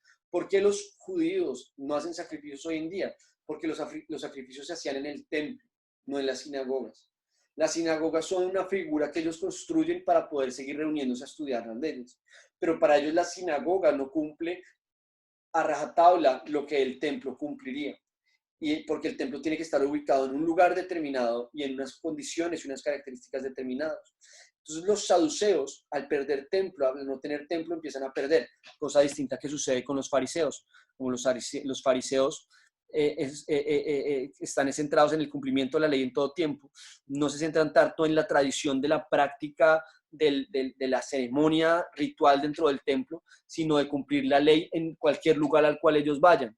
Y por eso les funcionan las sinagogas y tienen el sistema rabínico. Por otro lado, los saduceos, que tienen un sistema sacerdotal girando en torno al templo, pues giran en torno a estas leyes rituales. Y al no tener las leyes rituales, al no poder cumplir las leyes rituales, pues empiezan a perder relevancia, ¿vale? Los saduceos tenían una particularidad, y es que los saduceos, al ser provenientes de un sumo sacerdote, y este sumo sacerdote Sadoc, pertenecían a un movimiento profundo que era muy elitista, ¿vale? Los saduceos eran sumamente elitistas, eran personas con muchísima capacidad adquisitiva y que además pertenecían a los círculos importantes de Israel. Voy a leer una pregunta que nos hace Roger aquí en el chat, dice, pregunta, si ellos no creen en Jesús, ¿cómo expían sus pecados sin sacrificio de animales? Muy buena pregunta, Roger, y te la debo, ¿vale? Buena pregunta. Si ellos no creen en Jesús, ¿cómo expían sus pecados sin sacrificio de animales? Es muy buena pregunta, pero recuerda algo, Roger, acá, y es que ellos no consideran que ellos tienen derecho a ser hijos de Dios o a ser el pueblo de Dios por sus obras. Es decir, ellos consideran, yo puedo pecar y sin embargo sigo siendo hijo de Dios en todo momento, ¿vale? Pero el tema de la expiación de pecados es un punto importante con respecto a ese tema, ¿vale? Y se las quedo debiendo, es una buena pregunta, ¿vale? Pero quiero dejar claridad en que para ellos la expiación de pecados no era lo que les permitía ser hijos de Dios, simplemente era una manera de reconciliarse con Dios en su relación, en su día a día con Él, ¿vale? Para ellos, pues precisamente hay algo también adicional y es, aunque no pueden hacer sacrificios, sí pueden cumplir la ley. Y por eso ellos son tan estrictos en el cumplimiento del Shabbat, en el cumplimiento de todas las tradiciones y las fiestas, porque eso les permite a ellos, de alguna manera, también entender que están agradando a Dios en la medida en que cumplen la totalidad de la ley, ¿vale? Seguimos entonces. Acá estábamos hablando de los saduceos, ¿vale? Es importante entender que tenían una particularidad adicional, y es que eran personajes con una capacidad y un talante económico importante, con una capacidad de ser una élite importante dentro de Israel. De alguna manera miraban encima del hombro a los fariseos, ¿vale? Tenemos los celotes. Los celotes, la palabra celote proviene de griego y significa celoso. Es decir, los celotes, la palabra celotes, más que ellos hayan dicho nosotros somos celotes, es que los otros pueblos empezaron a decir, ellos son los celotes, los denominaron como los celotes. ¿Y por qué eran los celotes? ¿Por qué eran celotes? Porque eran celosos. Ellos eran un movimiento subversivo, eran un movimiento que empezó a levantarse política y religiosamente contra el Imperio Romano. Ellos dijeron, bueno, si los macabeos sacaron a los griegos, nosotros podemos sacar a los romanos. Pues organicémonos y vamos a levantarnos en contra de ellos. Tienen su origen en la insurrección que es liderada por un personaje que se llama Judas Galileo, que en el año 6 después de Cristo levanta una insurrección contra los romanos. Dice, vamos a levantarnos contra los romanos y vamos a sacar a los romanos de acá. ¿Por qué? Porque precisamente eran celosos del cumplimiento de toda la tradición y decían, no podemos, tenemos que ser celosos y es mejor hacernos morir, hacernos matar, a seguir bajo el dominio de otros pueblos, ¿vale? Entonces tenemos los fariseos, los saduceos y los celotes. Ahora vamos a hablar de los esenios. Los esenios no son mencionados en la Biblia. Los esenios no son mencionados en la Biblia, pero los esenios históricamente sabemos que existieron gracias al tema, a los hallazgos de los rollos del Mar Muerto. Los esenios fueron parte del pueblo de Israel, parte del pueblo de Judá, que se apartaron o que se alejaron como tal de la urbe y del centro cosmopolita que era dentro de Israel, Jerusalén, y que se terminan moviendo a lugares apartados dentro de los cuales lo que intentaban hacer era preservar el conocimiento y tratar de preservar también su cultura. Es decir, ellos lo que hicieron fue esconderse. Es decir, como nosotros no podemos mantener nuestra fe como nosotros queremos mantenerla por culpa del Imperio Romano, pues lo que vamos a hacer es que nos vamos a ir y vamos a dejar la tierra que conocíamos, y antes de que nos esclavicen y nos lleven ahora a Roma, lo que vamos a hacer es que nos vamos a ir a un lugar apartado en el cual vamos a mantener y a perdurar nuestra cultura. ¿Qué pasó con los esenios? No se sabe. Los esenios desaparecieron. No se sabe, los esenios desaparecen, ¿vale? Porque sabemos de la existencia de los esenios por los hallazgos de los rollos del Mar Muerto, ¿vale? Y tenemos finalmente los herodianos. ¿Quiénes fueron los herodianos? Los herodianos eran judíos que simpatizaban con un personaje que era Herodes Antipas. Ellos empezaron a decir, bueno, vamos a dejar de poner tanto pereje y tanto problema acá, y vamos a dejar que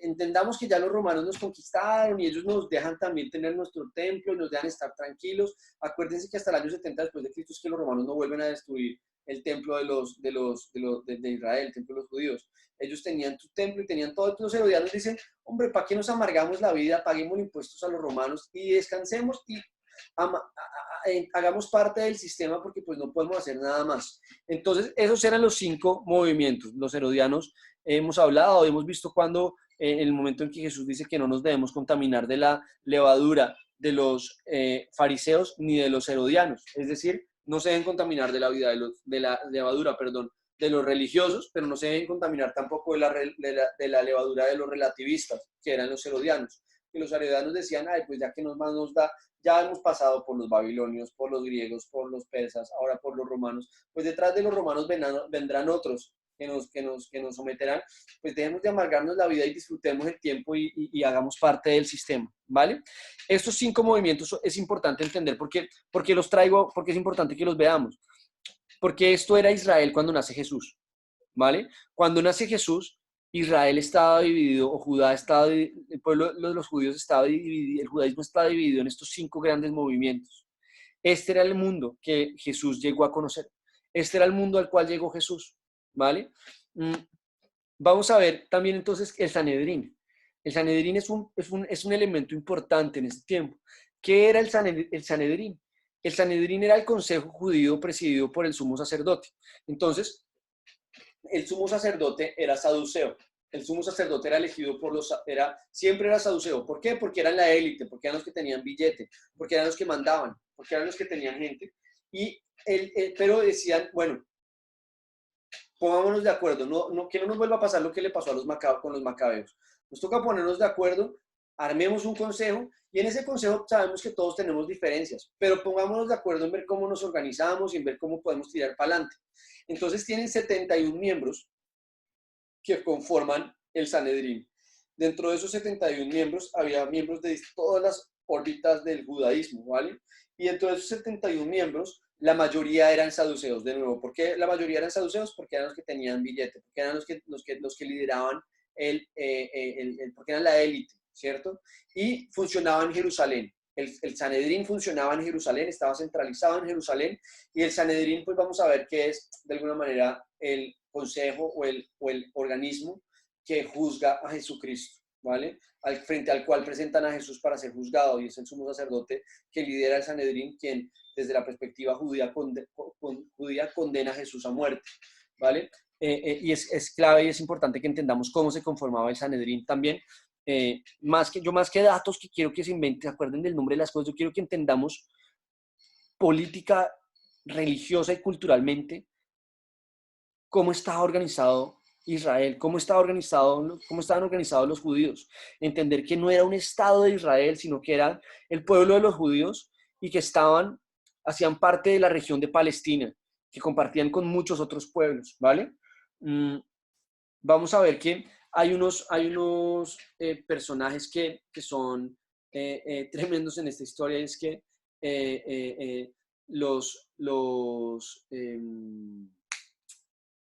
me fue el nombre, perdónenme. Los cananeos eran pueblos que estaban cerca de ellos y que compartían, pero que no eran ni unos más importantes que los otros. Los judíos eran otro pueblo más que estaban en esta región de Palestina, ¿vale? Y así había muchos otros pueblos que compartían y que vivían en esta región de Palestina y que eran dominados por el Imperio Romano. No eran solamente ellos, ¿vale? Sigamos. ¿Cómo se gobernaba en ese tiempo? ¿Qué hicieron los romanos? Los romanos dijeron, bueno, para que esta región de Palestina nos funcione, y así hacían en todos lugares. Cuando llegaban a cada región, lo que hacían era decir, bueno, vamos a poner títeres, vamos a poner marionetas que nos funcionen y que nos sirvan para nosotros gobernar, que la gente crea que tienen una persona cercana, que ellos ven que es más o menos cercana a ellos, pero que realmente es nuestro títere. Entonces ellos tenían un gobernador, ¿cierto? Y tenían un personaje que dirigía a ese gobernante que enviaban los romanos. Por eso tenemos a Herodes y tenemos a Pilatos. Pilatos era el representante de Roma en toda la gran región y Herodes era el gobernante en la región de Palestina, ¿vale? Entonces, la dinastía idumea era a la cual pertenecía Herodes, ¿vale? Vamos a hablar de varios Herodes, no hay un solo Herodes, hay varios Herodes. Y cuando vemos la Biblia, ahorita lo vamos a puntualizar, vamos a ver cada Herodes qué rol jugó en la vida de Jesús, ¿vale? Entonces tenemos que la descendencia, o sea, Herodes y la dinastía idumea eran edomitas. Idumeo viene de edomita, de Edom. ¿Y quiénes eran los edomitas? Los edomitas eran descendientes de Edom o de Esaú.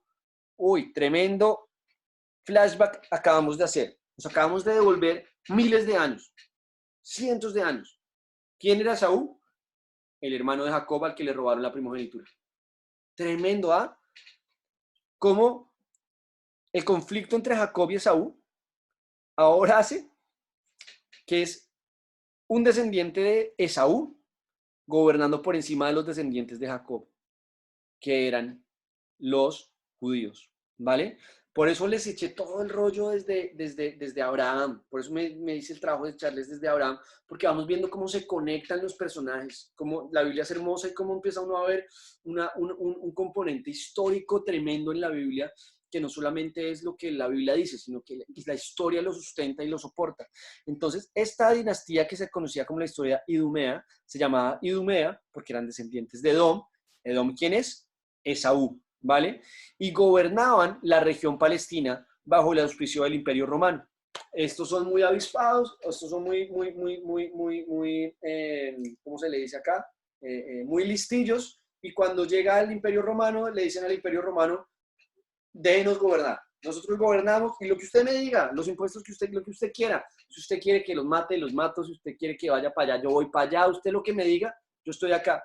Y entonces, estos personajes son los que se quedan, los que los romanos dicen, listo, gobiernen la región de Palestina, pero bajo mis instrucciones, y voy a mandar allá a un personaje mío, que es quien va a darle a usted las instrucciones de cómo actuar y de cómo hacer las cosas.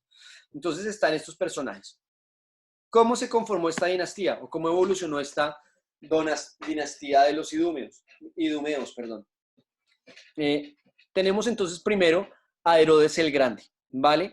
Herodes el Grande fue el primero que gobernó bajo el auspicio del Imperio Romano y gobernaba toda la región, gobernaba en toda la región de Palestina, y tanto era el tributo y el culto o la obediencia que tenían estos gobernantes al Imperio Romano, que funda una ciudad que vamos a conocer y que es nombrada en la Biblia, que se conoce que se llama Cesarea. Cesarea, ¿a qué le suena? Al César, ¿no? Entonces Herodes funda una ciudad que se llama Cesarea en honor al César. Y de esta manera vivía siendo de alguna manera un lambón y un tío que quería agradar a los romanos en todo. Y este Herodes era el Herodes el Grande, era el Herodes que gobernaba en el momento en que el ángel anuncia el nacimiento de Jesús, ¿vale? Este Herodes el Grande, es el Herodes que manda a matar a los primogénitos de los israelitas por el nacimiento y por el anuncio de que venía el rey de los judíos, ¿vale? Este es este Herodes, ¿vale? Después de Herodes, hereda en el trono, se divide este gobernaba sobre toda la región, ¿vale? Entonces, después de que ya muere empiezan a gobernar sus dos hijos. Uno era Arquelao. Arquelao era hijo, como les decía, de Herodes el Grande, y gobernaba en Judea. Este era el que gobernaba a los judíos. Este era el que gobernaba solamente a la región de Judea, es decir, Jerusalén y las regiones, la zona que estaba alrededor. Vemos que es mencionado en Mateo 2:22, en el momento en que, se los voy a leer rápido, Mateo 2:22 dice,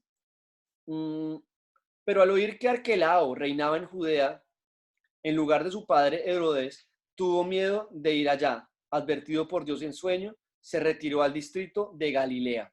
Entonces, este Arquelao era un tío sumamente sanguinario, sumamente complejo. Fue un tío que era igual que Herodes, que su padre. Mandaba a matar al que quería y hacía lo que quería con el que fuera.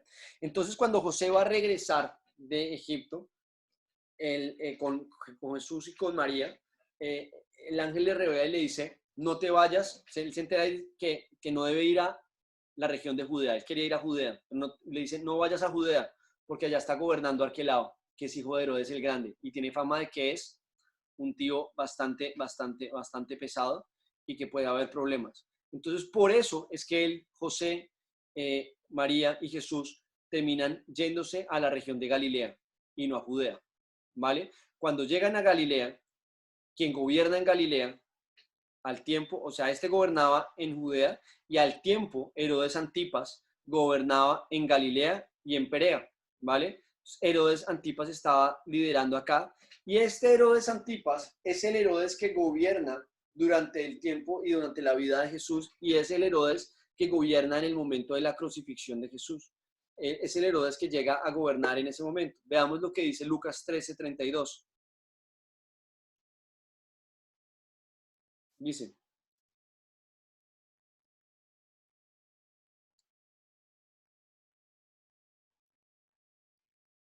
él les contestó, vayan y díganle a ese zorro, mira, hoy y mañana seguiré expulsando demonios y sanando a la gente, y el tercer día terminaré lo que debo hacer. Aquí está haciendo referencia a Jesús en el momento en que, miren, dice, voy a leer desde el 31, dice, en ese momento se acercaron a Jesús unos fariseos. Jesús estaba realizando milagros en Jerusalén. En ese momento se acercaron a Jesús unos fariseos y le dijeron, sal de aquí y vete a otro lugar, porque Herodes quiere matarte. Ese Herodes de quien se está hablando es de Herodes Antipas. Jesús le manda a decir, vayan y díganle a ese Herodes, mira, hoy y mañana seguiré expulsando demonios y sanando a la gente, y al tercer día terminaré lo que debo hacer. Es este Herodes al cual Jesús se enfrenta y frente al cual él se termina siendo juzgado en el momento de su muerte, ¿vale? Después de este Herodes Antipas, aparece un personaje que se llama Herodes Agripa I. Entonces, Herodes Agripa I gobernaba en casi toda la región. Fue como Herodes el Grande, gobernó en Judea, en Galilea, en Perea y en otras zonas que estaban en ese lugar. Ya no están estos dos habían muerto, y en este Herodes Agripa se suman todas estas cosas, ¿vale? Ordenó la muerte de Jacobo, hermano de Juan, y la encarcelación de Pedro. Podemos ver esas historias en Hechos 12, 1, 5 y en Hechos 12, 20, 23. Es el personaje que de alguna manera enfrenta a la iglesia primitiva. La iglesia cuando empieza a surgir, a quien se enfrenta es a este Herodes Agripa. Tenemos a Herodes Agripa II, que es hijo de Herodes Agripa I, que junto con su hermana Berenice fue quien escuchó la defensa de Pablo en Cesarea. Cesarea, que fue la ciudad fundada por Herodes el Grande, ¿cierto? En honor al César. Entonces, este personaje, Herodes Agripa II, es el hijo de Herodes Agripa I, y junto con su hermana Berenice, era de alguna manera gobernado junto con su hermana, pero era el rey, o era el quien gobernaba en ese tiempo, fue quien escuchó la defensa de Pablo en Cesarea, cuando Pablo es juzgado, y por poco es persuadido de convertirse. Les voy a dejar de tarea, hoy les voy a dar una tarea. La tarea es leerse Hechos 26 y poder ver esta historia, ¿vale? Poder ver la historia de la defensa de Pablo, de cuando Pablo está siendo juzgado en Cesarea por Herodes y por Berenice, ¿vale? Eso les queda de tarea para la próxima sesión y lo comentamos la próxima sesión. ¿Alguien me escribe acá? ¿Cuál mató a Juan el Bautista? ¿Cuál mató a Juan el Bautista? Uy, buena pregunta. Buena pregunta. Te la debo, mano. Herodes Antipas, ahí lo dice. Herodes, ¿acá lo puse? Sí, ahí está puesto. Dice Herodes Antipas, responsable de la encarcelación y ejecución de Juan el Bautista. A ver, ¿estás viéndolo en las diapositivas o en el texto? ¿O en la En lectura? el texto. En el texto. En las lecturas que les mandé. Sí. Listo. Gracias, Clau, por el dato. Página Herodes 8. Antipas. Herodes Antipas es quien crucifica, quien mata a Juan el Bautista, y después quien está también durante la vida y el ministerio de Jesús detrás de él, ¿vale? Gracias, Clau. Y entonces tenemos a esta sucesión de Herodes. ¿Por qué es importante? Y creo que es muy valioso esto, porque ahora cuando leemos la Biblia vamos a entender que nos hablan de Herodes, preguntarnos cuál Herodes es cuál. Y no creer que el mismo Herodes que mandó a matar a todos los hijos de los judíos fue el que crucificó a Jesús, y es el que después escucha a Pablo, y es el que encarceló a Pedro, sino que son diferentes, y que podamos entender cómo funcionaba políticamente el mundo en ese tiempo, ¿vale? Antecedentes culturales. Entonces, primero vimos los antecedentes del pueblo judío. Después vimos como segundo antecedente lo que pasó durante los 400 años de silencio. ¿Qué era lo que estaba pasando hasta antes del nacimiento de Cristo?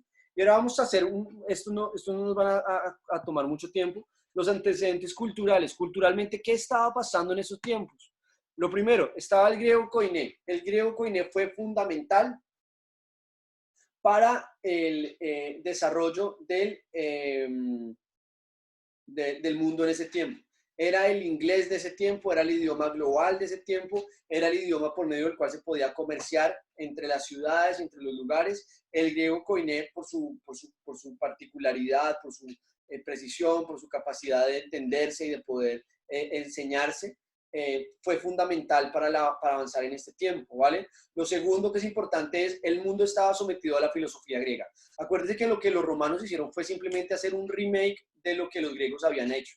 Los romanos, la inteligencia y la astucia de los romanos consistió en que ellos supieron agarrar lo mejor de los griegos y copiarlo y cambiarle el nombre para hacer parecer que fuera de ellos, pero realmente era la filosofía griega y la manera de pensar griega la que dominaba ese tiempo. La filosofía griega, para que lo podamos ver, la diferencia entre la filosofía griega y la filosofía judía es muy sencilla, y es, la filosofía griega me dice, yo tengo que hacer algo para recibir una recompensa.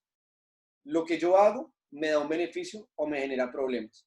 La filosofía judía era, yo obedezco a Dios así me estén matando. Yo busco a Dios porque es Dios. Y punto. Así me vengan cosas buenas o me vengan cosas malas, yo amo y busco a Dios y ya está. Y eso va a generar un choque muy grande de culturas y de la manera de ver el mundo. Porque el resto del mundo veía las cosas de la siguiente manera y era, pues arrepiéntase y diga que usted no es el rey de los judíos y así no lo crucifican.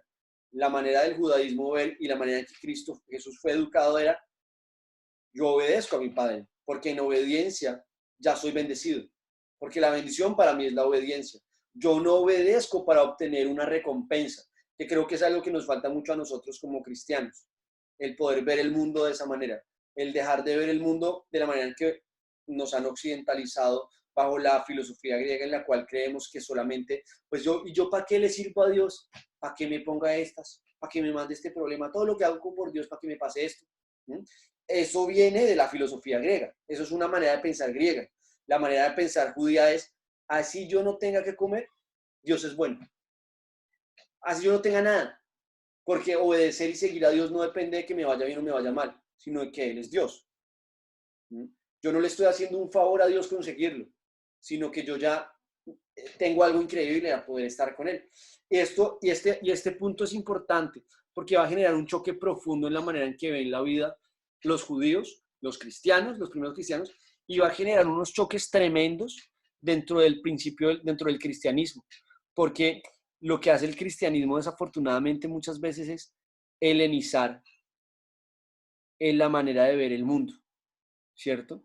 Entonces el cristianismo, si ustedes se fijan dentro del contexto católico, si seguimos teniendo el pensamiento de haga esto para que le pase esto, para poder recibir esto.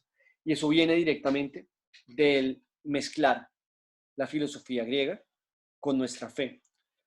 Y tercer antecedente cultural, el mundo grecorromano. La manera en que Roma había absorbido la cultura griega y la había expandido por todo el mundo y la había mantenido y la logró mantener durante muchísimos años, llegando a ser el imperio pues, que más tiempo duró en el mundo y pues que de alguna manera forjó lo que conocemos hoy, lo que tenemos hoy. Entonces, esto es súper importante, ¿vale? Entender la historia de Roma, entender la historia de Grecia, es importantísimo para entender qué era el mundo cuando nace Jesús, qué era el mundo cuando la iglesia cristiana empieza a avanzar, ¿vale? Y de antecedentes religiosos, vamos a ver qué había para terminar. Vimos entonces los antecedentes del judaísmo, ¿cierto? Los antecedentes de los 400 años de silencio, los antecedentes culturales y ahora los antecedentes religiosos, que son muy puntuales también, y con eso terminamos. Lo primero, por culpa del sincretismo romano, por culpa de los romanos, se dio un sincretismo. ¿Qué es un sincretismo? La mezcla. Un sincretismo es, el pastor Darío me encanta cómo lo define, y es una colcha de retazos. Es agarrar y empezar a coser. Lo de estos también, a esta cobija. Vamos a tener una gran cobija, que esa cobija, ¿cómo se llama? El Imperio Romano. Y esa cobija, ¿cómo vamos a montarlo? ¿Cómo la vamos a coser? La vamos a coser con lo que cada uno quiera aportar. La tela que usted quiera aportar, se la sumamos a esa gran cobija. Y así montamos una gran fe. Y los romanos dicen, vamos a hacer un panteón más grande que el de los griegos. Vamos a hacer un panteón en el cual el panteón es la casa de los dioses. Y esa casa de los dioses, caben todos los dioses que usted le quiera meter. Si su Dios se llama como quiera usted llamarlo, llámelo como quiera, nosotros lo recibimos y lo ponemos acá, porque a nosotros lo que nos interesa es tener esa gran cobija que nos permita sentirnos a todos arropados. Lo que sí es que, ahí viene el segundo punto, es que hay un culto al emperador. Entonces los emperadores romanos dicen, yo soy un dios. El emperador romano dice, yo soy un dios. A mí me respetan como respetan a un dios. Yo respeto a su Dios, pero usted tiene que entender que yo como emperador soy Dios. Y si usted mete conmigo, no se está metiendo contra un hombre, se está metiendo contra un Dios. Y paga como quien se mete contra un Dios. Entonces, esto era muy chocante para el pueblo de Israel, para los judíos. Para los judíos esto era un tema muy complejo, el llegar a aceptar, el decir que los dioses de mis vecinos también van a ser mis dioses. Y que entonces yo, pues para poder comerciar, entonces tengo que aceptar que el de mi vecino también es Dios y que mi Dios no es el único. Porque acuérdense, y ahí volvemos a devolvernos al principio de esta clase, los patriarcas. ¿Dónde aparecimos? En Abraham, el padre de la fe, que encontró el monoteísmo y que dice hay un solo Dios. Entonces, para ellos esto era una cosa loquísima y decía, ¿cómo puede llegar a pasar esto? Y si ustedes se fijan, desafortunadamente, pues nuestro contexto católico romano lo que hace es eso. Pues ya no los llamemos dioses, sino llamémoslos santos. Digamos que hay un solo Dios, pero dejemos que ese Dios esté rodeado con un poco de santos y hagamos una gran colcha de retazos para que nuestra iglesia católica esté arropada y arrope a todos. Y entonces tengamos a San no sé qué, a San no sé qué, a San no sé qué y a San tal, para poder estar todos arropados y poder funcionar así, ¿vale? Entonces, este era el contexto religioso global que existía en ese momento y frente al cual estábamos viviendo. Y con eso terminamos nuestros antecedentes de la historia del cristianismo. Para la próxima clase ya entrar a ver y a conocer la historia del cristianismo, ¿vale? Con esto terminamos la sesión de hoy. Esperen un segundito, quitamos esto ya acá. Dejar de compartir pantalla. Y con esto tenemos esto, ¿vale? Si quieren repasar y profundizar en todo lo que les dije, 12 paginitas que tienen para leerse en estos días, ¿vale? Son solo 12 paginitas para leerse y para entender todo esto, para sacar apuntes, si quieren profundizar también, contesten el cuestionario que está ahí para que puedan ir viéndolo, ¿vale? De hecho, vamos a hacer una cosa. Yo les voy a dejar un cuestionario cada clase, ¿vale? Si ustedes lo contestan, ¿listo? Si ustedes contestan todos los cuestionarios, mejor dicho, no tienen que presentar el examen final, ¿vale? Si usted contestó, no tiene examen final. Simplemente va contestando el cuestionario y me lo manda por email, ¿vale? Por email me manda pregunta. No tiene que clavarse al final, sino que va contestando, haciendo la sesión. Entonces estudia lo que hablamos hoy y pum, hace un resumen. Con el cuestionario se va a hacer un resumencito, ¿vale? Si usted no me contesta todos los cuestionarios, si le falta un cuestionario, presenta examen final. Y la nota se va a dividir entre el examen final y los cuestionarios que usted haya presentado. ¿Listo? Usted puede decidir no presentar ningún cuestionario y jugársela al examen final. Y presentar solamente el examen final. ¿Vale? Cada uno decide cómo quiera llevar la nota de la materia. ¿Listo? El último negocio no nos gustó.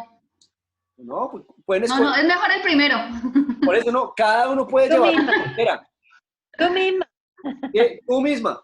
Cada uno escoge el camino que quiera. Si usted quiere presentar 2 cuestionarios, el examen final, 2 cuestionarios, el examen final. Si quiere presentar todo eso, pues como usted quiera.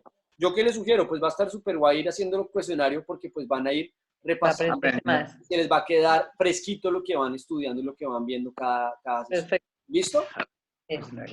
Entonces con esto terminamos. Si tienen cualquier pregunta con el cuestionario, igual me pueden escribir, no se preocupen, me dicen, no entiendo esta pregunta, porque tal vez haya alguna pregunta que yo me haya saltado o algún punto que yo me haya saltado dentro de toda la historia que conté hoy. ¿Vale? A mí esto me apasiona un montón y me encanta poder entender todo esto, lo ayuda a no ver la Biblia de una manera diferente, ¿vale? Sí, muy chévere, muchas gracias. Entonces, estamos con esto por hoy. Dios los bendiga, los queremos un montón. La mazamorra. Vamos a orar para terminar por hoy. Vamos a orar para terminar por hoy. Le voy a pedir el favor al cumpleañero de Guardillo que ore para que terminemos hoy, ¿vale? Vale. Señor maravilloso, te queremos dar gracias, papá lindo, por permitirnos reunir en esta tarde, Señor maravilloso, para poder aprender más de ti, Señor maravilloso. Te damos gracias, papá lindo, por todo lo que tú haces, por todo lo que tú provees en nuestros hogares, Señor maravilloso. Y por este tiempo, Señor, por poner en nuestro corazón el querer aprender y conocerte más a ti, Señor maravilloso. Te damos gracias, papá lindo, Señor, por todo el tiempo que nos regalas, Señor. Y por la vida de Pablo, Señor maravilloso, de poner su tiempo para poder enseñarnos, Señor maravilloso, para llegar a conocerte, Señor maravilloso, como tú quieres que lo conozcamos. Te damos gracias, papá lindo, para que cada día podamos menguar y todos podamos crecer en ti, Señor maravilloso. Te alabamos y te bendecimos, Señor maravilloso, y te doy gracias por esta noche, Señor maravilloso. En el nombre del Señor Jesucristo que te he orado. Amén. Amén. Amén. Amén. Chicos, Dios los bendiga. Buena noche. Bueno, chao. Mañana no nos vemos porque no hay clase ya. Buenas noches, gracias. Pero mañana espero que les lleguen los exámenes a todos calificados. Por favor. Y en la noche predico yo. Entonces nos vemos en YouTube, ¿vale? Vale. ¿Vale? Voy a hablar de Muy por qué creo en Dios. Si pasamos, Muy bien. si pasamos el examen, ¿cuándo empezamos lo demás? En principio la semana entrante. Estoy coordinando la agenda con mis papás porque la idea es que el 7 pasos no lo va a dar mi papá y mi mamá. Entonces estoy coordinando la agenda con ellos, pero en principio la idea sería que la semana entrante empezaríamos esto, ¿vale? Vale. Bueno, Vale. perfecto. Bueno, bien. un abrazo grande, Gracias. chicos. Dios Hasta los bendiga. mañana. Gracias. Que descansen hasta mañana. Bye. Buena nit. Buenas Merci beaucoup. Este es mi cargado.